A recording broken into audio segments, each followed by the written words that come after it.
Why, just before reaching an agreement with Hitler, did Stalin remove the very diplomat who had spent years serving as the public face of the Soviet Union's anti-Nazi policy?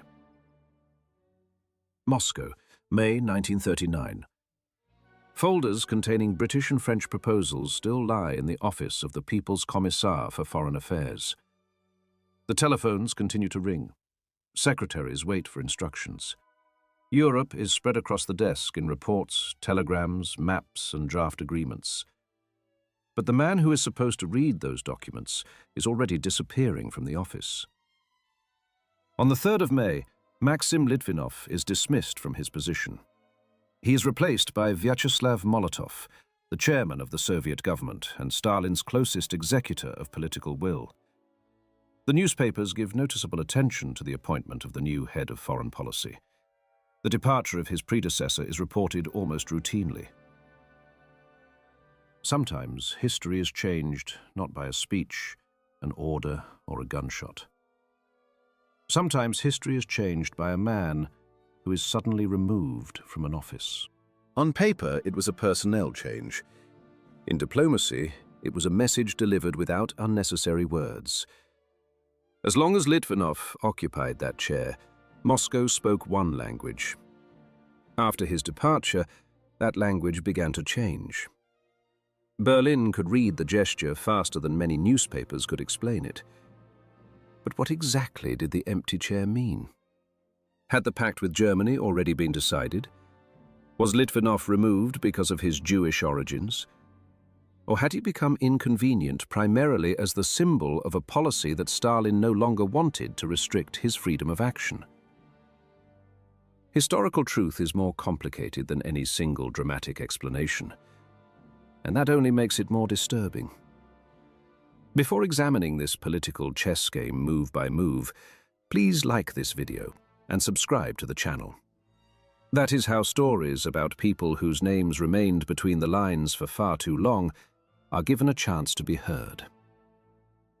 To understand the significance of Litvinov's disappearance, there is no need to begin with his childhood. First, it is necessary to see what kind of symbol he had become for Europe. During the 1930s, Maxim Litvinov was not merely a Soviet official who recited prepared formulas. He was the recognizable face of Soviet diplomacy.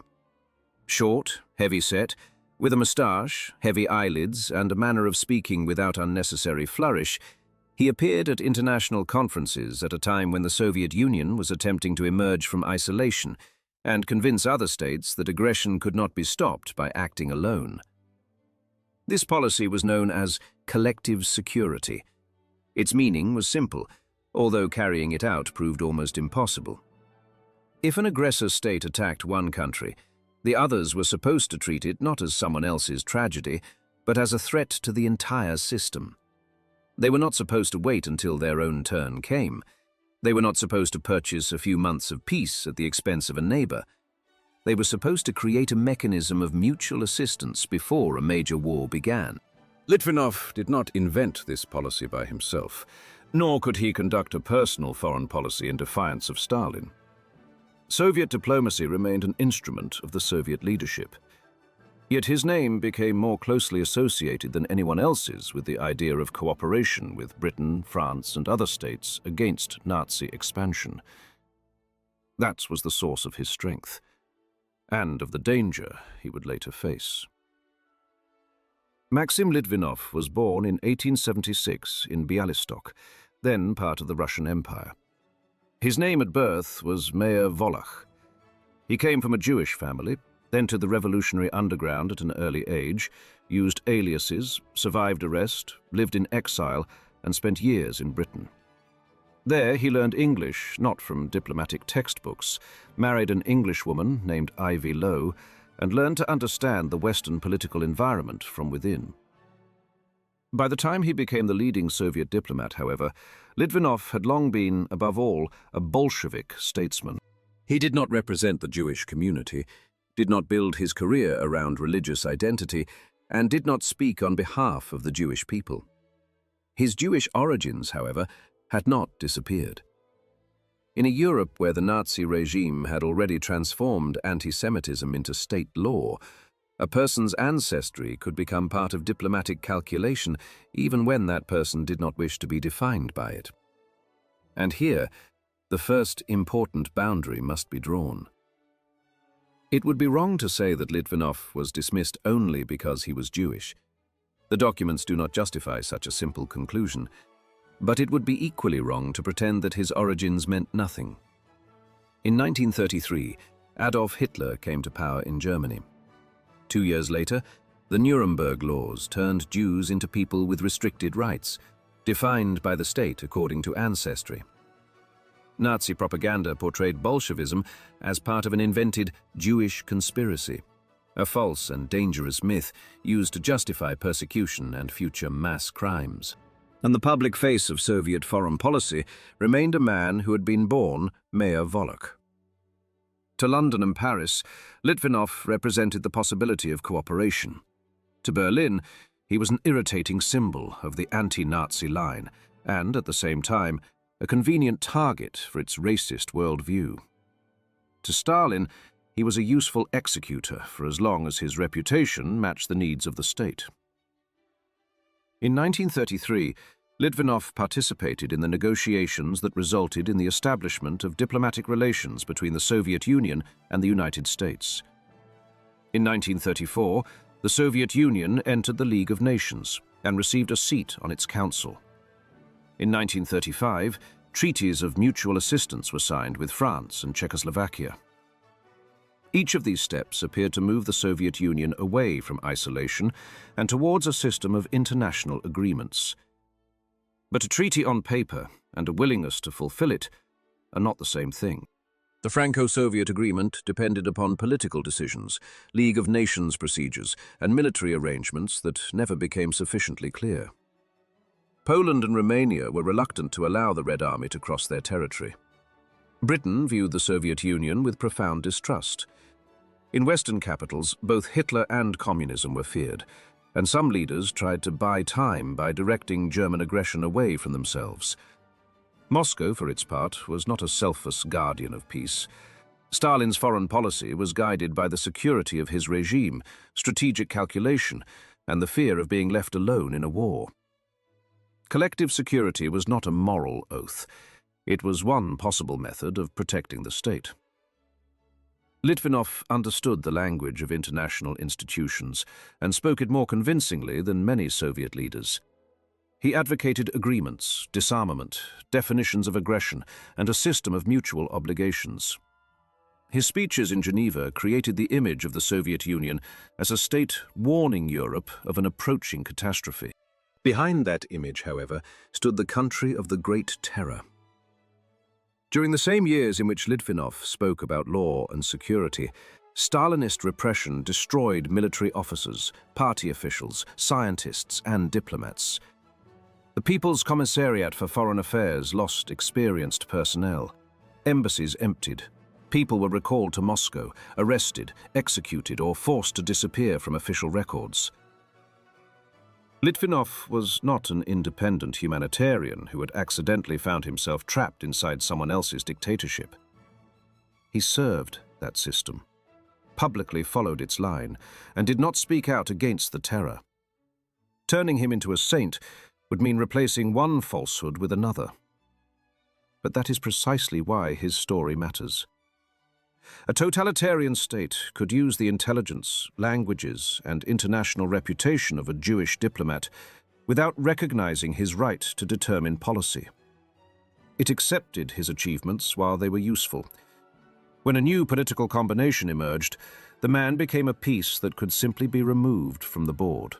In the autumn of 1938, the European system suffered a blow, after which its old formulas began to sound almost empty.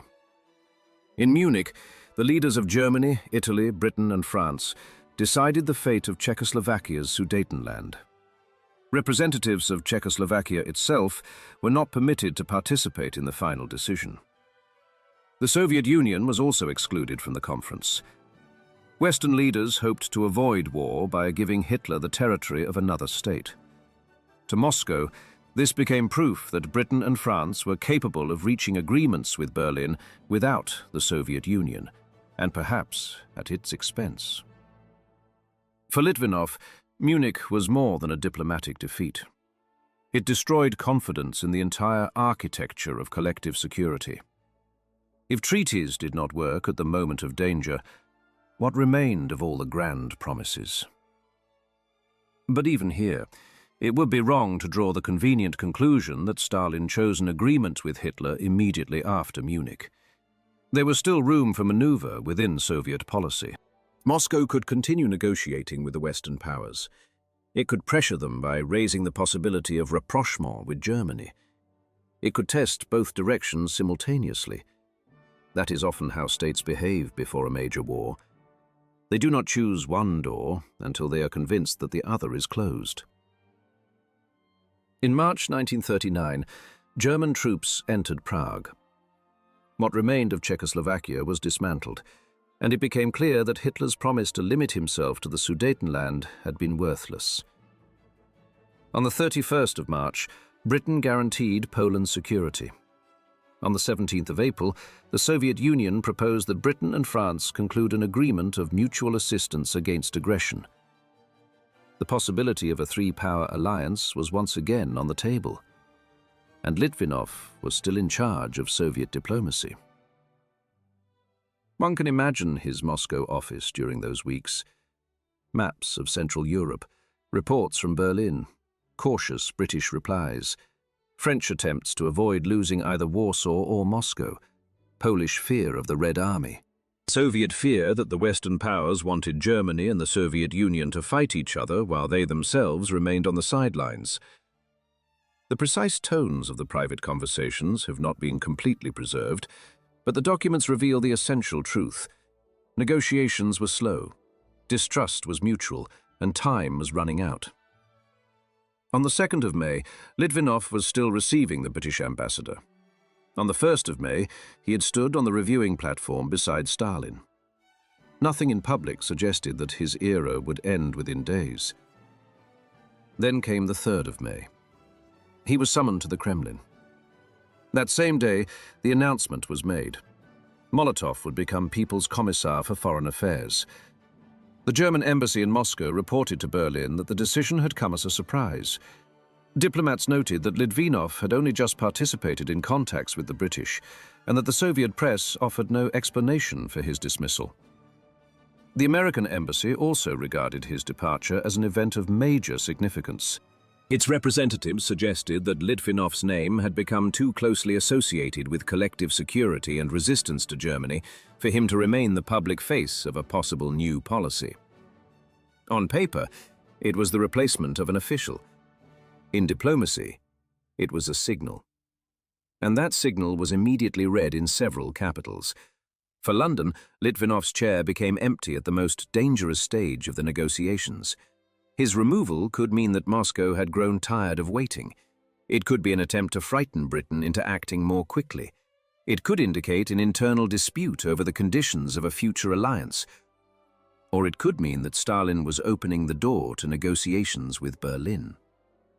For Paris, the man who had spent years connecting Soviet policy to the Franco-Soviet treaty had disappeared.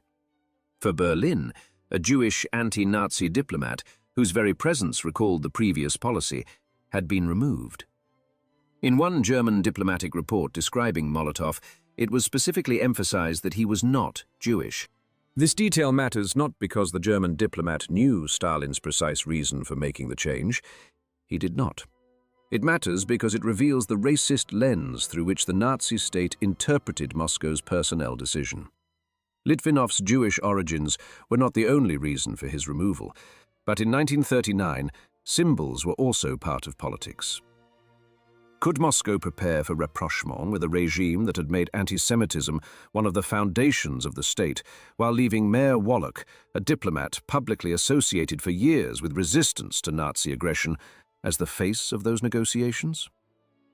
In theory, it could. States have conducted deals through the most unexpected intermediaries. Politically, however, it would have been inconvenient. We have reached the middle of this story. If a calm conversation without myths or convenient simplifications matters to you, write in the comments whether you believe Litvinov's dismissal meant that the turn towards Berlin had already been decided, and support the video with a like. Litvinov stood in the way, not only as a person. He stood in the way as a meaning. His name meant Geneva, the League of Nations, treaties with France and Czechoslovakia, and the attempt to build a united front against Hitler. To begin speaking a new language, it was useful for Stalin to change the voice. And yet the empty chair was not the same as a signed pact. This distinction is essential. Litvinov's removal did not end the negotiations with Britain and France. This is one of the central facts preventing the story from becoming a detective tale with a predetermined ending. After the 3rd of May, the Soviet side continued discussing a three-power alliance. Molotov demanded mutual obligations, guarantees for the states of Eastern Europe, and a military agreement without which any political treaty could remain an empty declaration. Britain and France moved towards the Soviet position slowly, burdened by qualifications and fear of Soviet demands. Moscow asked whether the British were genuinely prepared to fight if Germany attacked Poland. Were they prepared to secure permission for the Red Army to pass through Polish or Romanian territory? London asked different questions. Would Stalin use the treaty as a right to interfere in the affairs of neighboring states? Could a country that had just experienced massive purges be trusted? Warsaw feared both Germany and the Soviet Union and refused to allow Soviet troops into the country, concerned that once the Red Army entered, it might never leave. Every side could explain its caution, and every act of caution brought closer the moment when it would be too late for caution. In August, the British and French military missions travelled to the Soviet Union aboard a comparatively slow ship. The British delegation was led by Admiral Reginald Drax, who lacked the authority to sign an agreement immediately. The Soviet side was represented by People's Commissar for Defense Kliment Voroshilov. To Moscow, such a pace appeared to demonstrate a lack of seriousness. To London, it was procedure. But when war is approaching, a slow ship becomes a political message no less powerful than an empty chair. At the same time, Moscow was testing the German direction. Contacts with Germany began around trade, but the possibility of a political agreement gradually became more visible. Berlin needed to secure its eastern flank before attacking Poland. For Stalin, an agreement offered time, freedom of maneuver, and the opportunity to avoid entering a war immediately on British and French terms. Secret arrangements also opened the way to the division of spheres of influence. This was not an alliance of like-minded regimes. Nazi ideology was built upon racism, anti-Semitism, and the conquest of Eastern territories. Soviet propaganda described Nazism as an enemy. But ideological hatred does not prevent dictatorships from reaching temporary agreements when their interests coincide, especially when other countries will pay the price of the agreement. On the 19th of August 1939, the German-Soviet Commercial and Credit Agreement was concluded. Within days, the negotiations accelerated. On the 23rd of August, German Foreign Minister Joachim von Ribbentrop arrived in Moscow. In the Kremlin, he was received by Stalin and Molotov. During the night leading into the 24th of August, the Treaty of Non-Aggression between Germany and the Soviet Union was signed. In its public section, the two sides promised not to attack each other. But alongside it existed a secret additional protocol. Eastern Europe was treated not as a region of independent peoples, but as a map of spheres of interest. The document concerned Poland, Finland, Estonia, Latvia, and Bessarabia. The arrangements were later revised. Behind the diplomatic formulas stood the possibility of moving borders and deciding the fates of millions of people without their participation. On the 1st of September, Germany invaded Poland. On the 3rd of September, Brendan and France declared war on Germany. On the 17th of September, the Red Army entered the eastern regions of Poland. Looking back, the events of the 3rd of May now appear almost inevitably connected to what followed. Almost. A historian must resist the temptation to view the past only from the point at which the ending is already known. When Litvinov was dismissed, the pact had not yet been signed. Throughout the summer, Moscow continued negotiations with both the Western powers and Germany. Historians disagree over how early Stalin made his choice in favor of Berlin. Albert Rezis regarded Litvinov's fall as a precursor to the German-Soviet Pact. Geoffrey Roberts offered a more cautious interpretation and challenged the simple theory that the dismissal automatically meant a final decision to make an agreement with Hitler. This disagreement does not remove the significance of the replacement. It reminds us that a signal and a final decision are not the same thing. Removing Litvinov made the German option easier. It removed a man publicly associated with anti-Nazi policy. It showed Berlin that Moscow was prepared to change its tone. It handed negotiations to Molotov, through whom Stalin could control foreign policy even more directly. But it does not prove that the future August Protocol was already lying completed on a desk on the evening of the 3rd of May. Why, then, had Litvinov become inconvenient? First of all, his name had become inseparable from collective security. Munich had demonstrated the weakness of Western guarantees, and in the spring of 1939, negotiations were again becoming bogged down. Stalin may have believed that Litvinov's presence restricted his ability to maneuver. Molotov, moreover, was not simply a diplomat. He headed the government and belonged to Stalin's innermost circle. His appointment brought foreign policy under even more direct control from the Kremlin. There were also disagreements surrounding the negotiations with Britain and France. But the documents do not allow them to be reduced to a simple scene in which Litvinov supposedly defended the West while Stalin had already chosen Germany. Litvinov was a Soviet realist. He too saw British hesitation, French weakness, and Polish refusal. And finally, there was ancestry and symbolism. Not the only reason, but a real one. For the Nazi regime, a Jew leading Soviet diplomacy was not a neutral biographical detail. The Soviet leadership did not announce that Litvinov had been removed because of his origins. Official explanations referred to conflict and his attitude towards the government's work. Foreign observers, however, immediately noticed that removing the Jewish commissar made contact with Berlin easier. Here, assumption must not be substituted for evidence. German diplomatic reports reveal how the Nazis interpreted the change. They do not prove that Stalin acted only from a desire to please Hitler. Western reports reveal the concern of foreign diplomats, but they do not expose every thought inside the Kremlin. The most honest conclusion is this. Litvinov's Jewish origins, his anti-Nazi reputation, and his association with collective security combined to make him a particularly inconvenient figure at a moment when Stalin wanted to free his hands for an agreement with Germany, or at least create a convincing threat that such an agreement was possible. He became expendable as a political symbol. And this is a painful theme in 20th century Jewish history. A man serves a state for years, helps bring it out of isolation, represents it on the most important international stages, and then his origins and reputation become obstacles to a new political move. Not because the man has changed, because the policy has changed. Litvinov was not arrested. In an era when many of his colleagues disappeared into prisons and execution lists, he remained alive. The diplomat's precise feelings following his dismissal cannot be invented on his behalf. History has preserved no reliable record of his thoughts that evening. But the next turn in his story is known.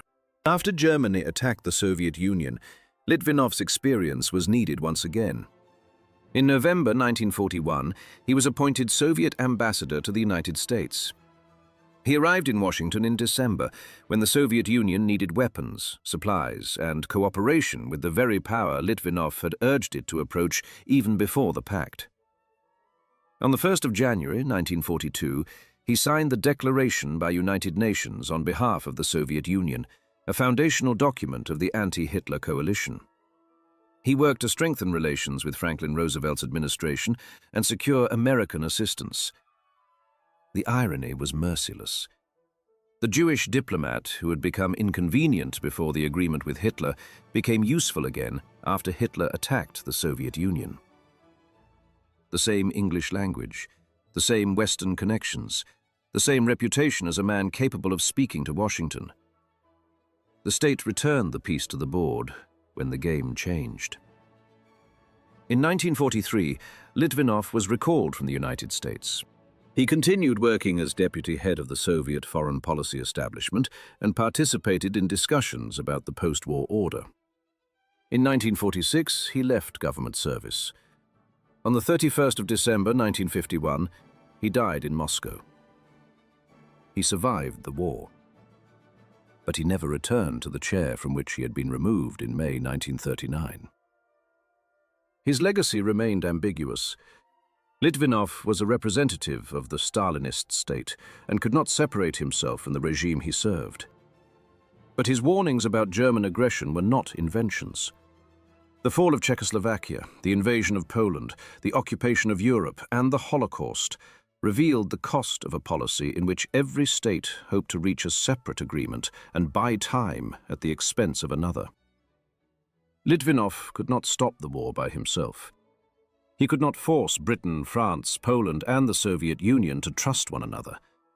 He could not overturn Stalin's calculations. But his disappearance demonstrated how the language of a state changes before a historic reversal. First, a person disappears. Then the personnel and the formulas change. Then yesterday's enemy becomes today's treaty partner. And then a signature becomes a border, a tank column, a train filled with refugees, and a family photograph left behind in an empty apartment. That is how a diplomatic signal enters human life. What should be remembered from this story? Not the claim that a single Jewish diplomat stood between Stalin and an agreement with Hitler. That would be too simple and therefore untrue. Litvinov led Soviet foreign policy from 1930 until the 3rd of May 1939 and became its principal public advocate of collective security. He was removed during negotiations with Britain and France. Molotov continued those negotiations, which means that the decision to sign the pact cannot be regarded as proven on the day of Litvinov's dismissal. But replacing him made the turn towards Berlin easier and was interpreted as an important signal. On the 23rd of August, Molotov and Ribbentrop signed the Non-Aggression Treaty and its secret protocol dividing spheres of interest. 4 facts, 1 empty chair, and a map of Europe that was already beginning to move. Litvinov's story reveals the mechanism by which a political system uses an individual. While the state needed a public face for cooperation with the West, it used his experience. When it needed to send a signal to Berlin, his origins, reputation, and previous policy combined to form a single inconvenient symbol.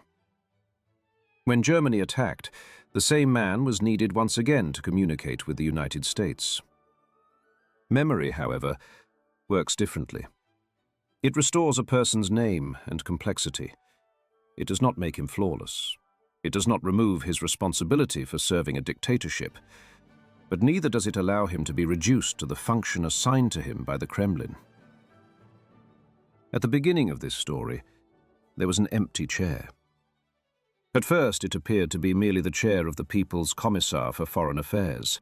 Now it is clear that in May 1939, it became a sign. The previous policy was closing, a new road was opening, and ahead lay a pact that would shake Europe. Maxim Litvinov was not simply removed from an office. He was removed from the version of the future in which the Soviet Union could still speak the language of an anti-Hitler alliance. And when Molotov took his place, the world heard a signal that would soon become a signature. If you watch this story to the end, write the code phrase, "the empty chair," in the comments. Like the video, subscribe, and share this episode so that names once reduced to convenient political pieces can return to history as living and complex human beings.